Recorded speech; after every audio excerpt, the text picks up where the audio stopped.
at 6. Only on 10 TV, a Central Ohio prosecutor accused of sexual harassment and mismanagement of his office is answering his accusers. Do you take these allegations, these concerns seriously? I take every concern seriously. Why don't the employees who raise these complaints feel that? And just this afternoon, a shakeup in the prosecutor's office.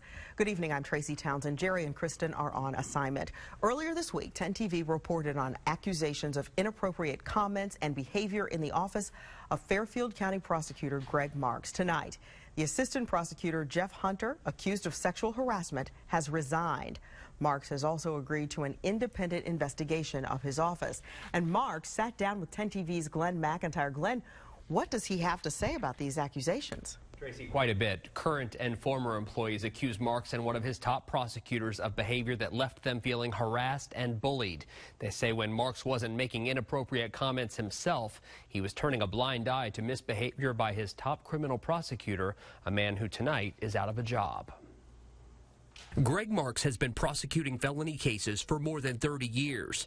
This week, the Fairfield County prosecutor found himself on the defense after reports emerged of multiple employees alleging misconduct in his office. It wasn't like meeting up with somebody in a dark coat closet and fondling them. It wasn't that. It was these offhand remarks, that were inappropriate. These women, both of whom have worked for Marx, spoke to us on the condition of anonymity.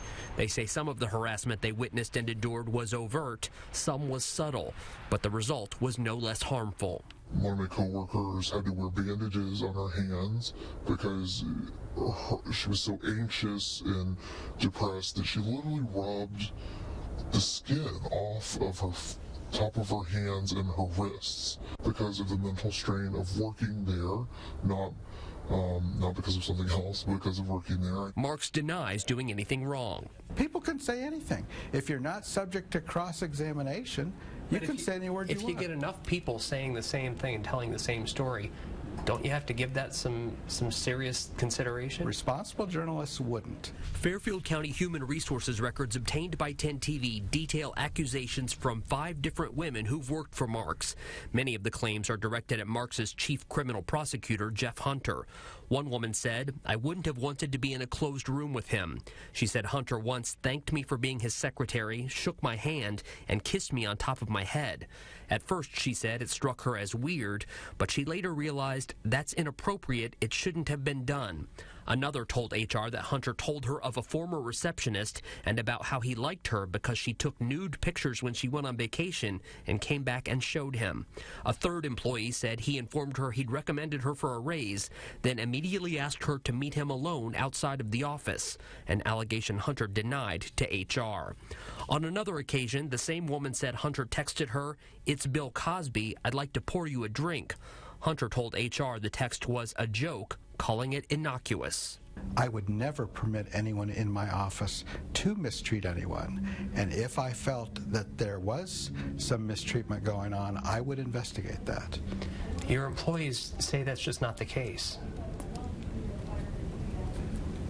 I think the people you're referring to are former employees that all are good friends.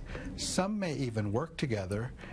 They're disgruntled. Their files are papered with discipline. One employee leveled harassment accusations directly at Marx himself.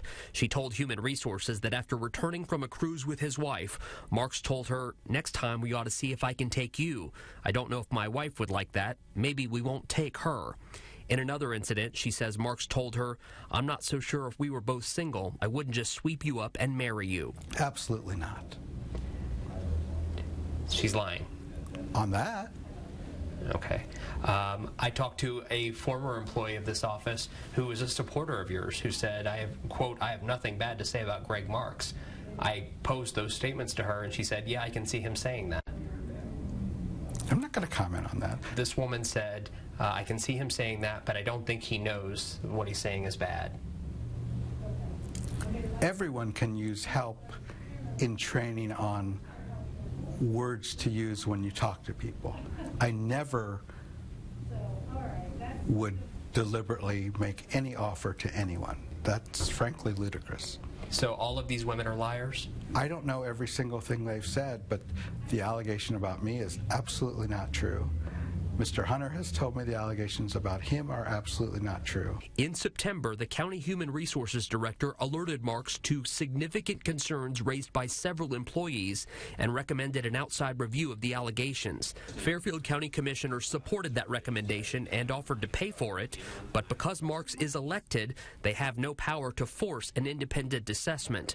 Marx says an investigation paid for by the county wouldn't be objective. Sexual harassment is a serious problem. If it exists in this office or any other office, that is something that needs to be looked into. However, these complaints are politically motivated, in my opinion. Are you suggesting that the women are working in some way with the commissioners, that this is... They're working with someone. Now, we spoke to Fairfield County Commissioner Steve Davis about that accusation. He said the county commissioners are just doing our job and we can't address any unfounded concerns Marx might have. As for Marx's statements about his accusers having lengthy disciplinary records, 10 TV has requested to review the personnel files of those women. Marx's office is still in the process of preparing them for us to look at. Today, in addition to announcing the resignation of Hunter, Marx said he will allow an outside investigation and is creating an office ombudsman position as an advocate for his employees. This afternoon, we spoke by phone with Jeff Hunter. He said, quote, "I have never, ever, ever kissed anyone in the office on the hand, head, or anywhere. I've never done that on the job. I've never mistreated an employee ever." He added that in his entire career, he has never had a complaint of any kind prior to this. You'll hear much more from the women on 10tv.com. Tracy? All right, Glenn, thank you.